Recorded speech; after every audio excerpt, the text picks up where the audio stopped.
Nelson's flagship HMS Victory, a fantastic reminder of Britain's naval supremacy in the 19th century.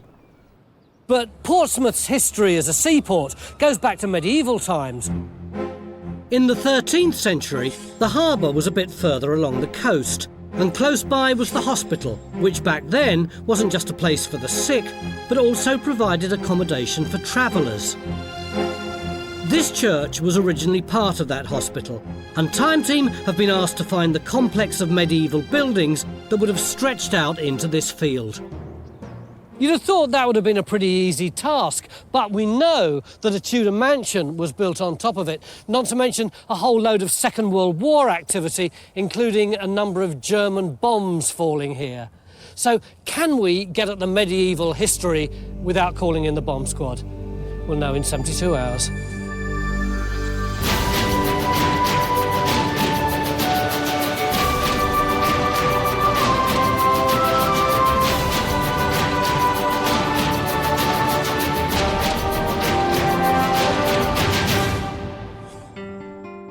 The deep natural harbour at Portsmouth made it a much-used crossing point to France in medieval times, and the town went on to become the most heavily defended in England after Henry VIII made it the base for the Royal Navy in the 16th century. Our site at Governor's Green sits within one of the last remaining defensive walls that enclose the old town, and the Garrison Church, as it's known today, was originally part of a medieval hospital built here in the 13th century. This building survived because it was used as a chapel for a Tudor mansion, and then later on it became a place of worship for the armed forces until a bomb destroyed the roof in World War II. Tim, you're a member of the Friends of the Garrison Church, aren't you? I work with them, yes. And you invited us here? I did. Why? What did you want to find out? Well, there's a 300-year gap between when the church was built in 1212 and the first reliable map we've got in about 1540. So, yes, if you can paint a picture that covers that period, it would be wonderful. We'll do our best. Martin, you work for the MOD. Yes. The MOD has never allowed anyone to dig here before, but you've managed to wangle it for us. How come? Well, with a lot of sites, because no one's ever dug on them, we don't know what's going on. So I've got that same gap. So if you guys can help fill that gap for us and help us manage it better, I'll be really happy. Well, there's only one man who's going to help us find that out. Come and meet Mick. Mick, when we talk about a medieval hospital, what exactly do we mean? We mean a place where old people would have lived, sick people would have lived, but also just a place where travellers would have stayed. So it's accommodation for various types of people. So apart from anything else, it was also a hotel? Yeah, that's a way of thinking of it, yeah. Helen, do we know much about this one?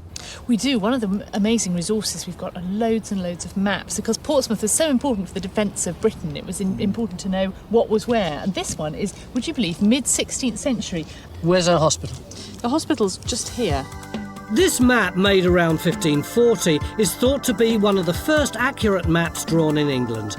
It was made to show the defences around the town, but it also gives us our earliest depiction of the hospital site. As usual, Mick wants to wait to see what geophys are detecting under the ground before we decide where to dig. But clearly it would be good to know if any of the early maps are accurate enough in modern terms to be useful to us. Dominic Fontana, a geography lecturer at Portsmouth University, has overlaid a modern map of the town onto a Tudor map. And as soon as it comes up, you'll see that it drops in with the streets in exactly the right location. So these are the street lines here, the yellow and black lines. That's there. right. It drops in exactly over the street lines, doesn't it? Perfect. I didn't expect that. That's fantastic. It's an astonishingly good fit. Dominic's map, dated 1584, is especially interesting because it shows a more detailed picture of the hospital. It shows a complex of buildings with a wall round them, and having lined it up with the modern map, we can see that this road once continued along the edge of the hospital site. If we take a line from the centre of that building and draw it down here... Using this information, Stuart and Henry are going to try and plot where the old medieval road used to run across this area. This would be extremely helpful to know, because the road marks the eastern edge of the hospital site, and all the medieval buildings we're looking for should be on this side of the road. The hospital was dedicated to St Nicholas, the patron saint of sailors, but locally it would have been known as the Domus Dei, meaning the House of God, a place that looked after travellers, the poor and the sick, but was first and foremost a religious institution. The most important thing for a medieval man or woman was their fate after death. And this was what really mattered to them. Are you going to burn in hell in eternity? And to avoid this, you either set up a hospital or work in one, or you pray for the people who've assisted you. And the man who founded this hospital had quite a need for spiritual insurance. Who was that? He was Peter de Roche, and he founded it in 1214 or possibly a couple of years earlier. And he was Bishop of Winchester, but apart from that, I don't know a lot about him. He was Bishop of Winchester, but he was, most importantly, the second most powerful man in England. In 1214, he was actually running England while King John was overseas. So these men have tremendous political and financial power, as well as actually running a diocese and acting as a minister of God. It's like doubling up as, well, Chancellor of the Exchequer and Archbishop of Canterbury, which is no small thing. The local people who are involved in the hospital society are really keen that we should try to bring to life those 300 years when it was a medieval hospital. Does that excite you, or is this pretty standard fare? No, it's not standard fare, because in common with many places, the records of this place were lost at the dissolution, as well as a lot of the building. And so we're very, very dependent on the archaeology for this one, and I'd be really interested just to learn what it looks like on the ground. How big was it? Potentially, we could have evidence of some of Portsmouth's earliest stone buildings buried here. So are Geophys detecting anything under the ground? John, how you getting on? Not you hassling me. How long? Well, 5 minutes. The Geophys team hates this bit because we're on their back so much, but I love it. It's such a feeling of anticipation. As soon as that information has been through the printer, we could get our first glimpse of a 13th century hospital. You'll have it. I'm confident, looking at the readings in the machine. In 4.5 minutes. 4.5 minutes. If you'd like to see more episodes like this, you can make it happen. Our new target is to reach 15,000 worldwide supporters on Patreon by the end of 2025. This will enable us to continue expanding the Time Team world. Enjoy front row seats for the greatest show on Earth and under it.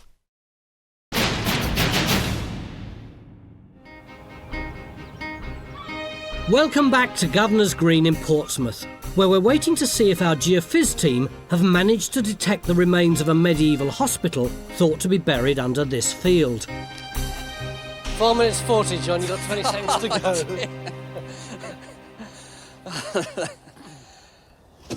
There we are. This is just the resistance so far. Just to orientate, there's the church. And Stuart talked about a road line coming through here. And what we've got in black, that's the high resistance. So these are all buildings and actually rooms within buildings or separate buildings. I mean, there's so much detail going on. I need more time to actually sort out everything.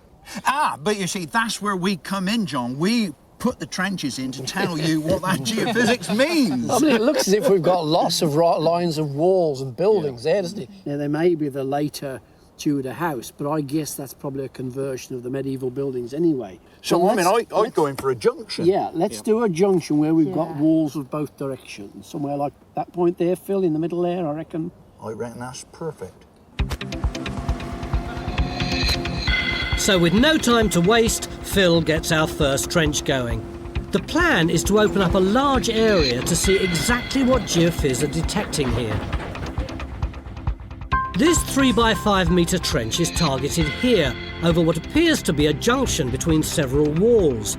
But we don't know if this is part of the original medieval hospital or the later Tudor buildings on this site.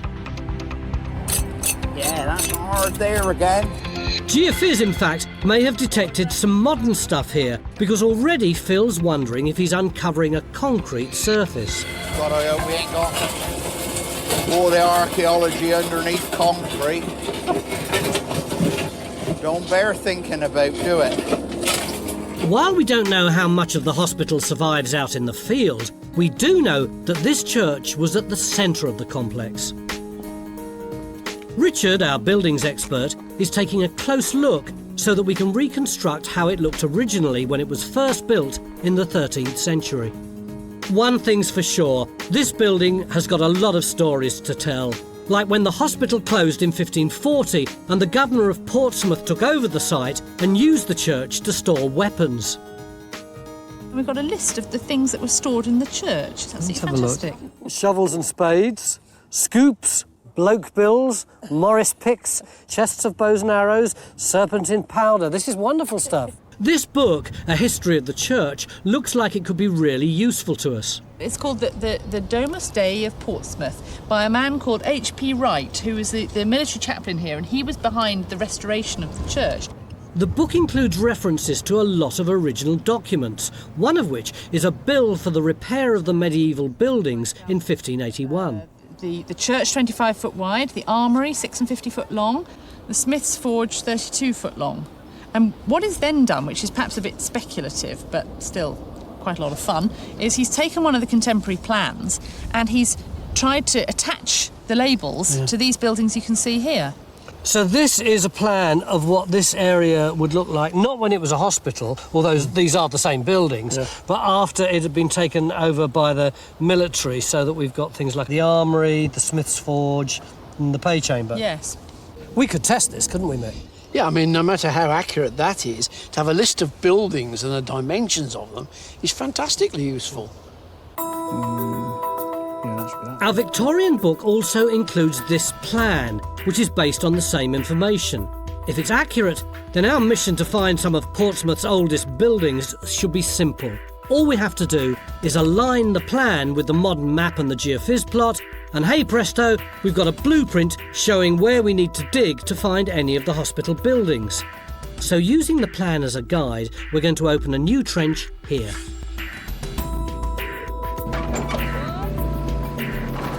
But as we open our second trench, I can't believe it's really going to be this easy. Can we really trust an old map from a Victorian book? Everyone else seems to think we can. Oh, hello. Well, that wasn't very deep, was it? This one here, this area is labelled Hall. Yeah. So these are kind of some of the more important buildings. The ones over there are more service buildings. Yeah. You think? Think. You may think I'm being a bit hard on them, but quite honestly, every time in day one, when they're as confident as this, it always turns to ashes. Mark my words. One of the few places on this site where we don't need a map is inside the church. And according to Mick, it's quite unusual to have the largest and most important part of the hospital still standing. I'd been thinking that this was simply where the religious services were carried out. It's not quite like that, is it, Carol? This is the church and the main part of the hospital. Explain. No, this underscores the religious aspects of the hospital, because if you were a patient, you'd be lying in bed on the side here in the aisles. Hang on, so you'd had a load of people all the way running down here? Yeah. Yes, to your like bed. I was just saying it's almost bed length. They are, aren't they? Yes. Those aisles, Yeah. they're Yes. almost that width, and you can see why. And more to the point, you would be able to hear the services and to see the sacrament of the Mass, which is supposed to make you better. So it's generally sort of elevating atmosphere where your soul is as healthy as your body, which is what they're aiming for. Our artist Victor has been working on a sketch to picture this part of the building as it was in the 13th century.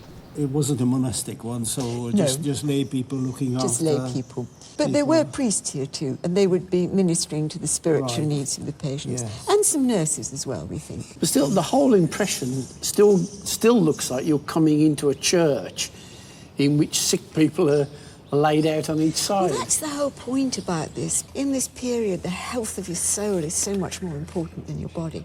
I mean, bodies don't last long in the Middle Ages, but your soul is forever. It's getting late in the day and starting to get really cold out here. Although Trench 1 initially revealed a modern concrete surface, we've now uncovered what might be medieval stone, and we're starting to find some large chunks of pottery. It's part of a big jug by the looks of it. It's huge. Beautifully made, nice and thick. I suppose we'll have to wait for the pot expert to have a look at this for us, won't we? Yeah. Oh, Better still, in Trench 2, it looks like we're starting to find evidence of a medieval building. If you turn it over, you can actually see the tool marks running in an angle that direction. Do we know anything about it yet? We don't, because we've literally just opened it. We've got something that looks very modern looking in the top here, and then something very promising which looks much older. Hang on. Richard, perfectly arrived on time. What do you think of that? It's stone. Thank you so much. Even I know that. That looks very much like 13th century stone. A little. What makes you say that's 13th century? Well, it looks like classic early English, which is our main architectural style of the 13th century. It's got this small sort of colonnette, rather nice sort of circular design, quite delicate, really. What sort of part of a building might that come from? It looks like it's part of a reveal or something, a window reveal or a door reveal. So this may have been part of a medieval door frame like this. The doorway perhaps into a medieval room with a posh stone floor, because as you can see, Trench 2 seems to be getting better and better by the minute. End of day one. This trench over here, Trench 1, that's proved a bit disappointing. There's so much of that comparatively modern floor surface. But this trench, Trench 2, completely different matter. All the archaeologists are getting really excited about it, although you wouldn't know it, would it? It's so freezing It's so cold. cold, I don't believe it. But here we've got these flagstones, which are apparently Purbeck marble, and you think you've got a medieval wall coming up? Certainly, this one is here with the door stopped there for the door to go against it. And it ties in apparently with the plans. It does. It's on the same alignment of the row of buildings going in that direction. So tomorrow we're going to extend the trench in this direction and see whether or not we've got at least a glimmer of our medieval hospital. Fingers crossed. Should we go home? Yeah, let's go and have a drink. Oh, and want a kebab. Join a thriving worldwide community of Time Team fans on Patreon. Our new target is to reach 15,000 worldwide supporters on Patreon by the end of 2025. This will enable us to continue expanding the Time Team world with more digs and greater access than ever before.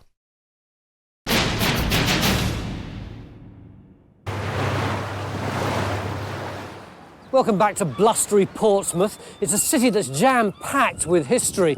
You can see these 18th and 19th century walls here, which once defended the old town. But our dig's on the far side of this tunnel. Nelson once walked through here, apparently. We're inside the old town walls now, and we're excavating over here on Governor's Green, where we're looking for a hospital which was put up here in the 13th century. The only bit of it still standing is that church over there. But it's complicated by the fact that this mansion was put up here in Tudor times. And I know from bitter experience that if you're looking for something really early on an urban site where they've plonked a building on top of it later on, then the archaeology is very complicated and very frustrating. Mark my words. We've opened 2 trenches so far, and it's Trench 2 nearest the church that looks the most promising. So we just want double the size of the trench this way. And we may want to treble the size of it. We've uncovered a posh floor surface here that could be part of the medieval hospital. But we've also got a series of walls that we don't understand. So today, we're going to supersize this excavation. Almost there. Over in Trench 1, Phil opened up a big area yesterday and found a lot of modern concrete. But he also revealed a few stone walls that could be medieval. So he too is extending his trench to help him work out what he's got here. Yesterday, everyone got excited about this plan, which supposedly shows the layout of the medieval buildings. After aligning the plan with the Geophys, Stuart seemed happy that our 2 trenches were coming down on these 2 buildings. But today, Phil spotted a problem. Where you've got your trench is on those geophysics... No, it's not! According to Phil, his trench has been marked in the wrong place on the plan. We did not put the trench there. We did not. The trench is in there. Well, John told me... yeah, exactly, it's there. It's over that building. No, Stuart. This wall here is what I've got in the trench. Yeah. That does not appear on your map. Well, it doesn't appear on that, no. So which map does it appear on? Well, doesn't appear on any map at the moment. Phil has rightly pointed out that his trench isn't positioned here, but targeted on this geophys signal. And the wall he's found is nowhere near the building shown on the plan. We need more maps. We need more maps. I agree with that. That's what we need, more maps. Phil suspects the plan's wrong or has been misaligned with the geophys plot, while Stuart thinks the problem could be that Phil's digging a wall that doesn't appear on any plan. I think we should give Henry an hour to get these trenches and the features in them accurately plotted. Yeah. Because I think until we do that, we really don't know where we are on we these need the plans. walls and the wall corners, something solid to hang on. Yeah. What a palaver. And I did predict this kind of thing might happen. Yesterday, you and Stuart were so confident that actually what was on the maps would be in the ground and right where you dug the trenches. It never works like that. Stuart's still very confident about that. The good news is that Henry has already mapped the walls in our trenches, and he's now ready to compare them with what's on the plan. And you'll do this on the computer? Yeah. You see, I do it on a drawing board with tracing paper and a glass of Cabernet Sauvignon. that's my way of mapping. You just make yourself sound even older than you are. Today, we've got some visitors who want to know about the history we're digging up under their sports field. Knowing our medieval hospital wasn't just for the sick, but was also a place where travellers could stay, we've arranged for a couple of 13th century pilgrims to stop off here on their travels. Who knows what a pilgrim is? Is it a religious person who goes on long journeys? Oh, isn't it where they forgive their sins? They go to travel places to forgive their sins. Correct. They do. And the harder the journey is, the more sins you can actually have removed from your soul. Pilgrims coming through Portsmouth were most likely en route to visit shrines at Winchester and Chichester in England, or other popular destinations like Santiago in Spain. Stephen, why are you here at the hospital? I'm going to take ship from Portsmouth, but a place like this, they're regular along the route. We can actually stop and ask for food and rest if we need it as well, because obviously it's quite an arduous journey. It's being made on foot. Every pilgrim carried a bag like this called a scrip, which was supposed to contain what they needed for the journey. Humble everyday items like a wooden bowl for food and drink, a knife, and a sewing kit to repair clothes. Can you imagine I've got loads and loads and loads of food in there? I'm not going to carry much, am I? So that's why places like this are so important. People were supposed to have a holy duty to actually feed us, particularly religious institutions such as this. Carol, when the pilgrims arrived here, they'd have stayed in this room, wouldn't they? We don't know. They may have had a separate wing where travellers and people who wanted short-term hospitality stayed. This is what makes the excavation so exciting. And we seem to be making good progress. Here in Trench 1, Phil's uncovered more stone walls. But he's still waiting to find out from the mapping team how they relate to the plan. Some of the finds, though, may be a clue to the function of this building. It's what we call a panchion. They're mixing bowls, essentially, or food preparation vessels. This is a great find, because it dates to the time just before we know the hospital was closed in 1540. But it doesn't help date the stone walls in this trench, because the soil's all been mixed up, and we're getting other finds like this. Some thick glass there, isn't it? This was once part of a massive wine bottle, which dates to the 18th century. This, maybe, is our first glimpse of the fine living enjoyed by the governor of Portsmouth, who lived here at that time. Moving a little bit late. Duncan Brown, our pottery expert, has been looking at other finds from Phil's trench yesterday. This, again, is high quality and is part of a Spanish olive jar. These were used for transporting olive oil and preserved fruits. So we're late 16th, 17th century, and I would say bang on with the governor's house, myself. Well, we must be in the outbuildings at the back of the governor's house in this part of the site. OK, well, that's good. That's the governor's house there, presumably? Yep. This is our standing building, it's the chapel.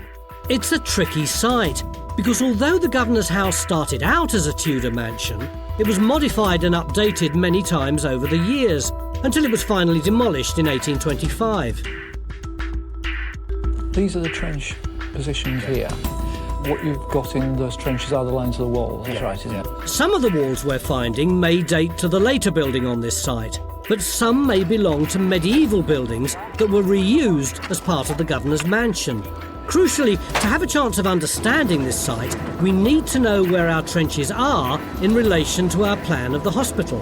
Consequently, our mapping team have been rechecking everything, including the measurements given for the medieval buildings. We took the measurement for the church and scaled it from the map, 50 foot, correct. The chapel, 25 foot, correct. The stables and bakehouse, 68 foot, correct. But when we checked the 10, the larder, right, it says it's 100 foot long. 100 foot long. But when you scale it on the map, it's only 60 foot, so there's 40 foot missing. It actually should be that long on the plan, and the stable should be up there. So we've just got this one building, which is wrong. I hate to sound somewhat sceptical, but, you know, if all the other buildings are right and the one that fills in is wrong, that does sound like a bit of special pleading, really. It isn't though, is it? I mean, not at all. We had the quality control here checking. Well, I'll tell you what, I think over lunch you ought to tell him about that. Have you got a hard out? So, problem sorted. And if we now correct the plan, we can see Phil's trench is positioned across a building described as a larder. So we're talking food storage, one of the service buildings, while Trench 2 is located here, across a building described as a hall. This would be a higher status room, which seems to fit with the posh stone floor we've unearthed in this trench. This feels like a real turning point. But the challenge now is to make sense of the many different walls we've revealed and try to work out which ones are part of a medieval hall that was last seen hundreds of years ago. And now, with even sceptics like me having new confidence in the plan, we're opening up a third trench to see if we can find any evidence of these medieval buildings on the south side of the church. And having sorted out the maps, Stuart wants to get a look at our site from the air to see how it fits in with the rest of medieval Portsmouth. What's clear is just how close the cathedral is to our site. In medieval times, this was the parish church, and because it was founded in 1180, some 30 years before our hospital, it seems they got to impose a lot of rules on their new neighbours. No one from the hospital will be allowed to go on board ships to give benediction, preach or read the Gospels. That seems pretty severe. Why did they make that kind of rule? Well, that's 1229, and the hospital is very, very successful very quickly. And this is a seaport, and so sailors who are leading a very dangerous life want spiritual protection. Yeah, but it's saying that they can't go and yeah, preach. And that's the point, because the priests here have been doing just that, and the parish church does not like it, because it's quite successful financially. They're making money, and they're undercutting the profits of the opposition. Oh, so this is politics. It's not just politics, it's money too. It seems there was no shortage of people bequeathing money to the hospital, which means they'd have had the resources to upgrade or refurbish buildings over the years. So maybe you've got a line of green ones and then a line of... Here in Trench 2, where we hope to find evidence of a medieval hall, we've now got so many different walls and floors to puzzle over that Phil's been drafted across to help sort it out. The crucial thing is if there's a green in there. Oh. Take a little bit of this up. Oh yeah. So there is a logical pattern. This definitely looks like an in situ floor, but it's going to take time to work out how old it is. Our buildings expert, Richard, has spent much of the last 2 days studying the standing building, so we can tell the story of how it looked originally and how it was changed over 800 years. We're going to start in the early 19th century, when after hundreds of years of repairs, it had been reduced to this, and looked more like a scout hut. Then, in the 1870s, the Victorians painstakingly restored the building to look like this, pretty much how it would have looked in medieval times. All we have to do now to make it absolutely authentic is lose a few Victorian additions, and change the roofline slightly, and we're now looking at the original infirmary for the sick and the chapel where religious services were carried out. It's wonderful to see how the modern building looks so much like the original. Let's hope by end of play tomorrow we'll have enough information to picture some of the other buildings that were part of the hospital. So far, our latest trench, Trench 3, close to the church, has only turned up lots of gravel. Oh! Oh! Hey! Oh, right. Very nice. Oh, wow. Although we have found a bit of medieval roof tile. Oh, I love that. Yeah, there's the thumbprint in there. Yeah. Yeah. That's brilliant. But as we approach the end of another bitterly cold day... Ooh, what a funny thing. It is, isn't it? It is. It's really weird. The most intriguing find has been found in Phil's trench. I mean, it looks to me like it's sort of like it's got a crown motif on the top. Look, it's a triangle with 3 dots on the top. My first reaction is that this looks almost homemade. You know, this is not the kind of standard ring you would buy in a shop. And if you look here, you can see the remains of it. It's had a kind of silvery, goldy kind of coating on it. And the colour of that looks very cheap and nasty to me. It's not a seaside trinket, is it? Well, yes, exactly. It's exactly the kind of thing I'm thinking. Oh, homemade for a sailor's sweetheart, you know. And also, look at the size of it. It does fit me extremely well. Absolutely. So I think it's more of a woman's size. I think to know a date, though, I'm going to have to go to some books and try to find a parallel because I have never seen anything quite like that before. Don't tell me you've got books on seaside trinkets. I've got books on everything.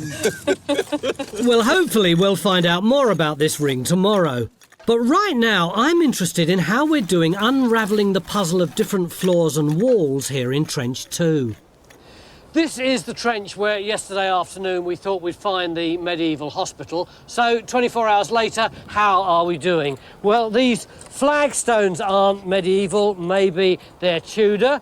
This wall is apparently even later than that floor, as is that wall. And this wall, well, maybe it's medieval, but we don't really know. Phil, how did you come to that conclusion? Well, what it boils down to, Tony, is that if you've got a building and then you knock it down and you put up another building, you are bound to destroy traces of the foundations of the earlier building. Let's say, take this floor here and that wall over there.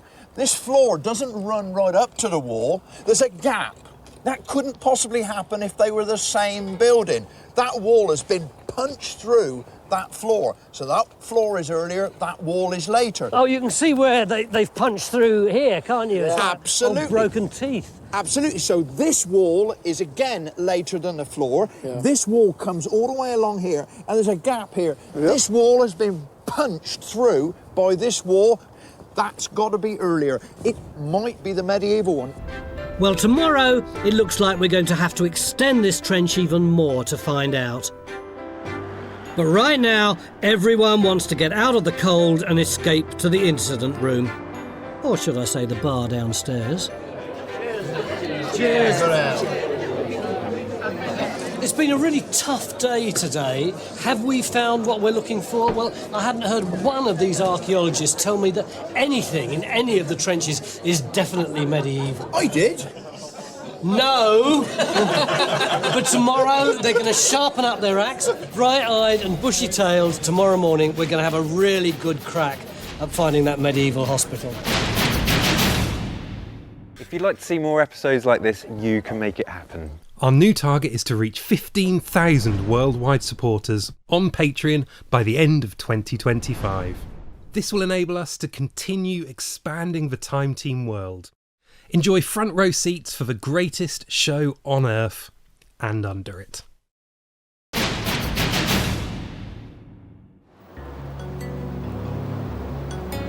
Day 3 at Governor's Green in Portsmouth, where we now not only have the freezing wind to contend with, but driving rain to go with it.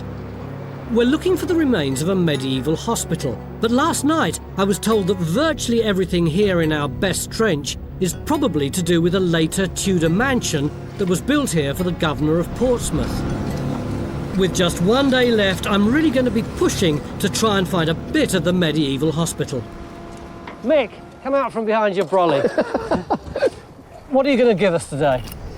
Well, we've got the road. I don't know if you saw that. Which road's that? This is the road outside the precinct wall, which is this wall here. And why does that help us with the medieval story? Well, that's the edge of the precinct of the medieval hospital. This here, in some shape or form, must be the medieval boundary.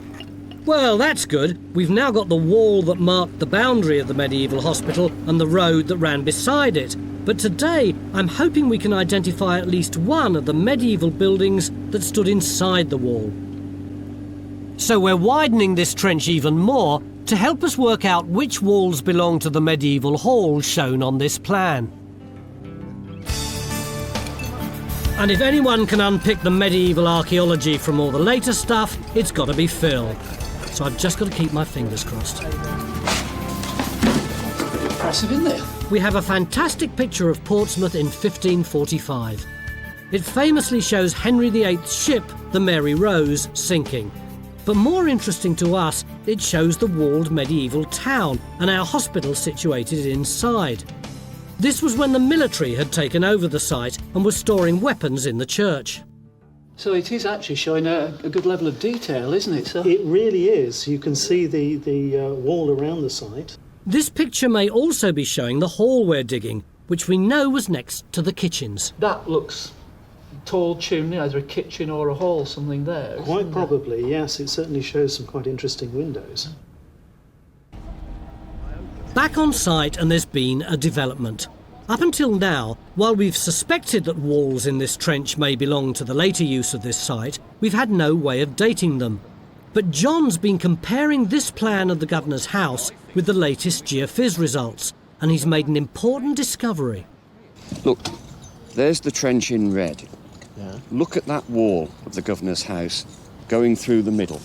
That wall there is clearly cutting that floor. Oh, So wow. You asked us to find the medieval, right? You're not saying that floor, which we've been banging on about as probably a Tudor floor for the last 2 days, Well, it's is medieval. It's at least pre-1580. If this wall's going in 1580 with the governor's house, it smashes through something that's already there. So that's either 16th century or earlier. Oh, that is so bizarre. So we might have had the hospital for the last 2 days. Amazing. It means that in among the confusion of all this, we've now established that this floor and this wall are part of a medieval building. And now we've got the rest of the day to prove it's the medieval hall shown on this plan. And right on cue, the sun makes a welcome return. So we shouldn't be slowed down by bad weather. All of a sudden, I'm feeling much happier. Just see if we can encourage this leech to bite in. Which is more than I can say for Stuart. He's about to experience a bit of medieval bloodletting by allowing this leech to bite into his vein. Oh, he's looking at that, looks positive to me. In medieval times, the practice of drawing out bad blood was believed to cure many illnesses. Oh, Stuart. Did you volunteer for that? It is cool, isn't it? Most often, a knife was used to cut a vein, but a leech like this would also do the job, although they were used less frequently. You might have a leech used in specific circumstances, coagulation of the blood, specific part of the body.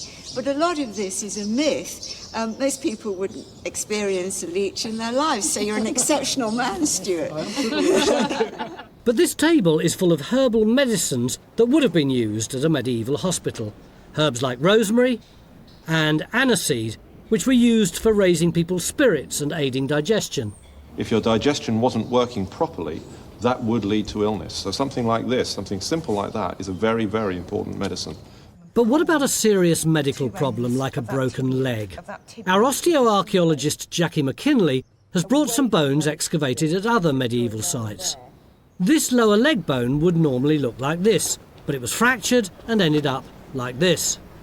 So what you've got is actually a reduction in height of this individual of about almost 10 centimetres there, which is quite a height. At this hospital, they could have reset the bone and then dressed the wound in bandages soaked in juice obtained by boiling the roots of a comfrey plant. And that would be wrapped around the limb. And there is actually an active ingredient in the juice that's been extracted that encourages bone growth. Jackie's also brought this mystery item, which was found inside the skeleton of a medieval man. That That's what a tapeworm would live inside of. Oh. Have you got anything for that other than a pair of scissors? I haven't got any vermifuges here, but there were herbs which would also seek to kind of vent your guts in a very violent way in order to try and remove them. What makes me laugh is that Stuart, our patient, is listening to all this, apparently blithely unaware he's got a leech on his arm. But we need Stuart to get back to work, so we're going to apply a saline solution to encourage the leech to let go of Stuart's vein. What are you going to call it, Stuart? This is I was going to call it John Gator, actually. There we go. There we are. It's good Yorkshire blood, is that? That's why you see. Outside the church, Mick's reviewing progress, and in particular Trench 3, which was put in here yesterday to find these medieval buildings. I was really disappointed in this trench, Martin. I really thought we'd get something of the South Range that might have gone with the church. Well, you and me both, really. We've backfilled it because it was becoming unsafe. Yeah. And what you've got in there is just layer upon layer of dumped gravel. As you can see from this post-war photo, this area was once a parade ground used by the military in the 19th century. And it appears that any medieval buildings here were destroyed during the construction work. I have to admit I've been more interested in the medieval story than the later history on this site, but after finding out that one of the walls we've uncovered was part of the governor's mansion, I'm intrigued to know a bit more about it. This one shows one side of it, so we've got our church there, and this one shows the front, just before it was knocked down in 1826. Looks rather nice, doesn't it?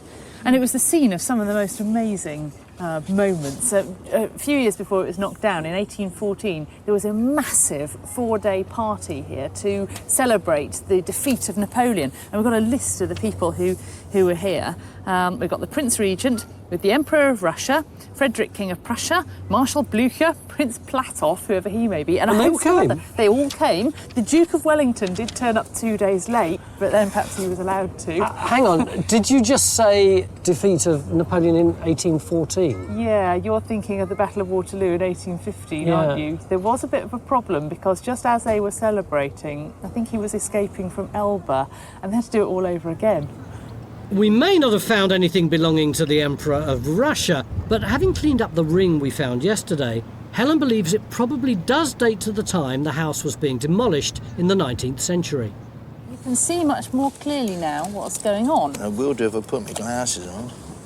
So in these 3 holes, there would have been stones. And then you can see here, there's an S, then there's an A, and then the big one there is an R. And then after that, he's had a go at doing an A or an H. It says Sarah. So I think it really is a bit of sentimental jewellery. It's for a sailor's girl. He's bought it. He's tried to write Sarah. Perhaps it hasn't quite worked. He might have chucked it away. Well, yeah, maybe the relationship made him chuck it away. With time running out, we've now stopped digging here in what was Phil's original trench. It's possible that we've turned up evidence of the larder or food store house shown on this plan, but it'll take a much longer dig to sort it out.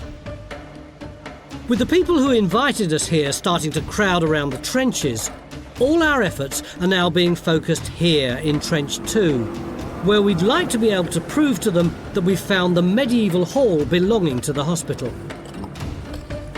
Right now, Phil's extending this excavation yet again to see if he can find the western end of the building. Mac? Yeah? I reckon I got it. You think you've got it? Yeah, I reckon I got it. At last we've found what we think is another medieval wall, and it's parallel to the wall we've already identified at the other end of the trench. Now it feels like we're getting somewhere. So it's going to be about that sort of width like that then? Well, it about that sort of width, but I'll tell you when I dug it. Yeah.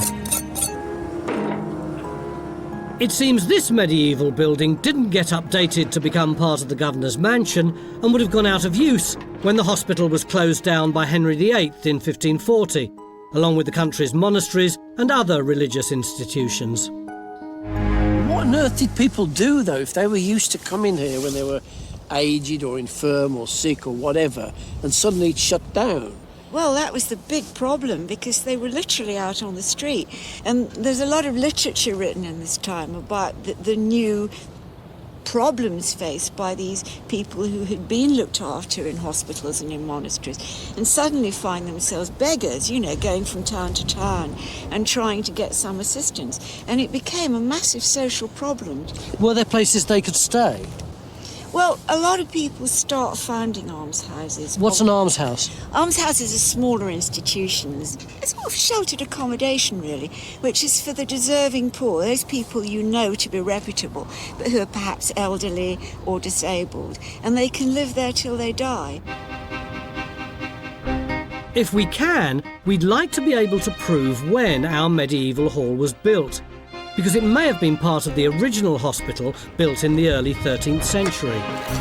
To do that, we're digging under one of our medieval walls in the hope that we can find some pottery that will date the construction of the building. Here we are, look at this. There we are, that's got to be pot. Look, it's got a glaze on it. Good man. Now, that's what you're there for. As far as I'm concerned, this is the first really good piece of stratified pottery. Just a bit of pot, but this should tell us when our building was first put up. And now, as we approach the end of the dig, just enough time to pull all the evidence together and see if we really have found one of the earliest buildings in Portsmouth. What have you got there, Richard, for the inside wall? 21 foot 6. By 50 foot. Is that likely for a medieval hall? Yeah, that's fine, yeah. That's excellent. That's really, really, really good. But, of course, what it doesn't give us is an absolute date. Show us the pottery. We have got 2 bits of pottery, Tony, which Duncan has not seen before. Come on, give us an answer. Oh, that's 13th century. 13th century! Oh, hey! Very We've got our good. medieval hall, we've got our medieval hospital. Great, eh? Wonderful. Apparently, it doesn't get better than this. These bits of 13th century pottery come from a vessel that would have looked like this and confirm that our building was part of the original hospital built around 1212 AD. This hall was a living space and a room where food was served, and maybe it's also where pilgrims sat down to eat. We've untangled these 2 walls and the floor of the building, but much more work will be needed to get the full story. Although the records tell us it was still standing in 1581, we now know it was demolished by the time this big wall of the governor's mansion was plonked down on top of it. So although we had to correct this plan, we now believe it's an accurate layout of the hospital buildings as they were when the hospital closed in the 16th century. And we can now create a reconstruction to show what the site looked like at that time. Our medieval hall, like these other big stone buildings, would have been one of the oldest in the town and hugely impressive in a world that was still largely made of wood.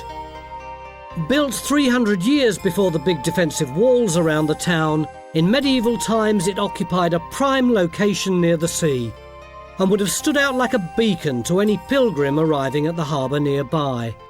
At the Domus Dei, they could give thanks for a safe passage and look forward to a bed and a free meal.